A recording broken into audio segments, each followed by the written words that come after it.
Alright, so the winter storm is over with. It is January 22nd, 2025. And you can already see that.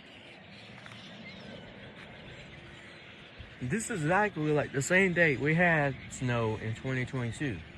It was January 21st, that same year. And now we are back at it again on the same date.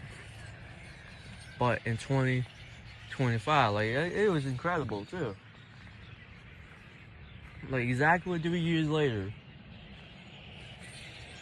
But then I believe we had another snowstorm on the 29th of January back in 2022.